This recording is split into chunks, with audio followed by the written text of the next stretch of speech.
27 রোজার রাতে সন্তান ফোন দিয়া বলে, বাবা আমি আগামীকাল রওনা দিলে রাত 2টা-3টায় গিয়া ঢাকায় নামবো, আমি সাহারি তোমাদের সঙ্গেই খাবো।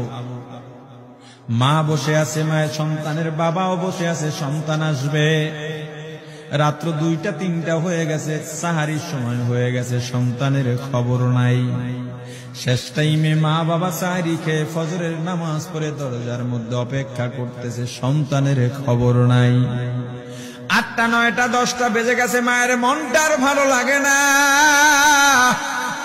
স্বামীকে ডেকে বলে, স্বামীরে আমার সন্তান কই, আমার মনটা ভালো লাগে না, একটা ফোন লাগাও।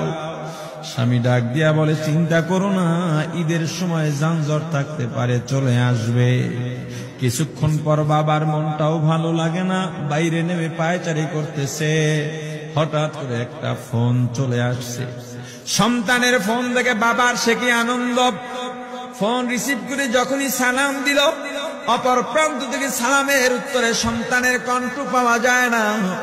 বাবা ডেকে বললেন, বাবা তুমি কে? এটা তো আমার সন্তানের কণ্ঠ নয়, তবে মোবাইলটা আমার সন্তানের। ওপার থেকে ডাক দেয়া বলে, আপনি কি এই লোকে, এই মোবাইলওয়ালার বাবা? বলে, হ্যাঁ। আপনি এখনো বাড়িতে কি করেন? আপনার যেই সন্তান ঢাকা থেকে গাড়ি নিয়া 2500-এর দিকে রওনা দিয়েছিল, ওই গাড়িটা 2500 পৌঁছতে পারে নাই। পথিমধ্যে সংঘর্ষে রাস্তার মধ্যেই অনেকগুলো মানুষ মারা গেছে, অনেক যুবকও তার মধ্যে আছে। রাস্তার পাশে সাদা কাপড় দিয়া ঢাকা। দেখেন আপনার সন্তান এই লাশের মধ্যে আছে কিনা। মোবাইলটা আমি রাস্তার পাশে পড়ে পাইলাম। বাবা পাগলের মতো একটা দৌড় দিছে। মা মনে করছে সন্তান বুঝি কাছাকাছি চলে আসছে। অন্যান্য সন্তানদের ডাক দেয়া বলে, তোরা কে, কোথায়, এদিকে আয়, তোদের ভাই বুঝি কাছাকাছি আসছে। আমার কলিজার টুকরা সন্তান, তোর বাবা যে আগায় আনতে গেছে, তাড়াতাড়ি নতুন চাদর বিছা, বালিশের কভার গুলো খুলে নতুন কভার লাগা। পানি গরম বাসা, আমার সন্তান এসে গোসল করবে। আহারে সবাই ফুলের মেলা, ফুলের তোড়া নিয়ে অপেক্ষা করতেছে। 4টা বছর কলিজার টুকরা বাড়িতে নাই, বিদেশ থেকে আসবে। বাবা স্পটে গিয়া দেখেন অনেকগুলো লাশ, সাদা কাপড় দিয়া ঢাকা। একটা একটা মাথার উপর থেকে কাপড় উঠান আর কৌতূহল বাড়তেছে, কাপড় উঠান আর কৌতূহল বাড়ে। হঠাৎ তাকায় দেখে কলিজার টুকরা সন্তান লাশের মিছিলে শামিল হয়ে গেছে। বাবা সন্তানকে ধরে কাঁদেন আর বলেন, বাবা এত আদর আপ্যায়ন, তোর জন্য এত প্রস্তুতি রে বাবা। তোর মা তোর পথে বসে আছে রে বাবা, কি জবাব দিব বল? তুই যেদিন রওনা দিয়ে বিদেশ চলে গেলি, তোর মা সারা রাত ঘুমায় নাই, দরজায় গিয়া তোর পথের দিকে তাকা রইছে। কত রাত আমি মা আমি বাবা দেখলাম, তোর মা গভীর রাতে বিছানায় নাই। খুঁজতে খুঁজতে দেখলাম দরজায় গিয়া তোর মা কাঁদে। কত রাত তোর মা তোর জন্য নামাজ পড়তে পত্রে রাত্রটা নির্ঘুম কাটায় দিছে রে বাবা। কত রাত তোর মা তোর জন্য দোয়া করতে করতে নির্ঘুম রাত্র কাটায় দিছে। এই 4 বছরে 8টা ঈদ, ঈদের সময় আমরা নতুন কাপড় কিনছি, নতুন কাপড় পরছি। তোর মায়ের জন্য আমি নতুন শাড়ি এনে খাটের উপরে রাখলাম। ঈদের নামাজ পড়ে এসে দেখি কাপড়টা খাটের উপরেই আছে। তোর মা প্রথম ঘরেও নাই, মাঝের ঘরেও নাই, পেছনের ঘরেও নাই। খুঁজতে খুঁজতে গিয়া দেখি তোর মা কিচেন রুমে আছে।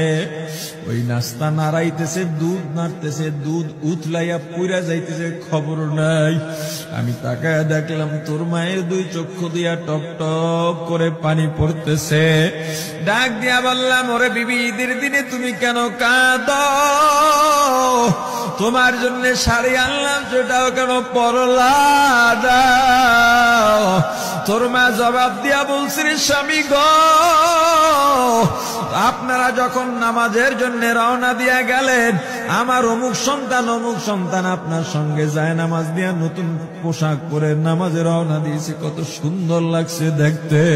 হঠাৎ করে তাকায় দেখলাম আমার কলিজের একটা মানিক আপনাদের সাথে নাই।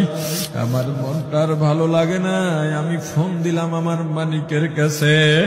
ফোন রিসিভ করে বলে, মা নাস্তা বানাইছি, খাইছি, এখনো ছুটিতে আছি, আনন্দ করতেছি, ঘোরাফেরা করতেছি, কিন্তু আমি মায়ের মন। আমি বললাম, বাবা তুই আমাকে পেটে ধরিস নাই, আমি তোকে পেটে ধরছি। আমাকে খুশি রাখার জন্য কত কথাই না বললি। ঈদের টাকা পাঠাইলি, তোর টাকা দিয়া তোর বাবা জামা কিনছে, তোর ভাইরা জামা কাপড় কিনছে, তোর টাকা দিয়ে পরিশ্রমের টাকা দিয়ে আমার শাড়ি কিনছে, গহনা কিনছে, কিন্তু তোর পাশে আমি হাতুড়ের বাড়ির শব্দ কেন পাই? আমার সন্তান বলতে চায় না, পরে বলে, মাগো কাজ করতে আসছি, টাকা নিয়ে কাজ করি, ঈদের দিনেও আমাদের ছুটি দেয় না। ওরে স্বামী বলেন, ঈদের দিনেও যেই সন্তান কাজ করে, এই শ্রমের টাকার শাড়ি আমি মা কেমনে পরব রে? ওরে বাবা, আজকে তুই আসবি, খবর শুনে তোর মা এক সপ্তাহ আগের থেকে ঘুমায় না, তোর জন্য কত রঙের পিঠা বানাইছি,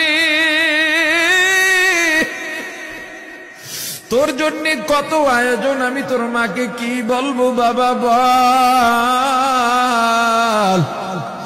বাবা সন্তানের লাশ অ্যাম্বুলেন্সে উঠে বাড়ির দিকে রওনা দিছে। আহারে বাড়ির কাছাকাছি আসছে, এদিকে মা দরজায় গিয়ে অপেক্ষা করতেছে, গাছের আড়াল দিয়া পথের দিকে তাকায় আছেন। দেখেন একটা গাড়ি আসতেছে, মায়ের সে কি আনন্দ, বাড়ির মধ্যে দৌড় দিছে, তোরা কই তাড়াতাড়ি আয়, ফুলের মালাগুলা নিয়ে আয়, গাড়ি আইসা পড়ছে। বাড়ির দরজা দিয়া যখন অ্যাম্বুলেন্সের হরেন দিয়া ঢুকতেছে, হুইসেল দিয়া ঢুকতেছে, মা একটা চিৎকার